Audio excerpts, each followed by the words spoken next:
అమ్మ వాళ్ళ ఇంటికాడ చిన్న వినాయకుడి గుడి అయితే ఉంది. ఈ గుడి అంటే నాకు చాలా ఇష్టం. నేను పుట్టకముందే ఈ గుడి కట్టారంట. నా చిన్నప్పుడు నేను మా అమ్మ కలిసి ప్రతి పండక్కి వినాయకుడి ముందర మంచి మంచి ముగ్గులేసి రంగులేసి అందంగా ఉండేలా చూసుకునేదాన్ని. చాలా ఇష్టం నాకు గుడి. చాలా చిన్న గుడి. ముందు కంటే కూడా ఇప్పుడు టైల్స్ గ్రిల్లు అన్నీ పెట్టి బాగా చేశారు. ఇంకా నాకైతే ఒక మొక్కుబడి ఉంది. అందుకని ఉదయాన్నే కుడుములు గుగ్గులు ప్రసాదం చేసుకొని గుడికైతే వెళ్ళాము.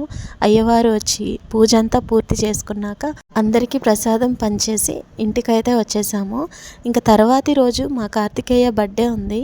అందుకని నేను మా వదిన సాయంత్రం సంతకైతే వెళ్తున్నాము. ఇంకా అక్కడికి వెళ్ళేటప్పుడు ముందుగా బేకరీకి వెళ్ళి కేక్ ఆర్డర్ ఇచ్చేసి అయితే వెళ్ళాము. పక్క రోజు మా కార్తిక్ బర్త్డేకి మేము ఎలా ఏర్పాట్లు చేసామనేది మీకు వీడియో పెడతాను. సంతకెళ్ళే దారిలో నాకే అనిపించింది మా సత్తువేడేనా ఇంత బాగా రెడీ అయిందనేసి. రిలయన్స్ మార్ట్, ఇల్లులు, ఏరియాస్, రోడ్లు చాలా బాగానే రెడీ అయ్యాయి.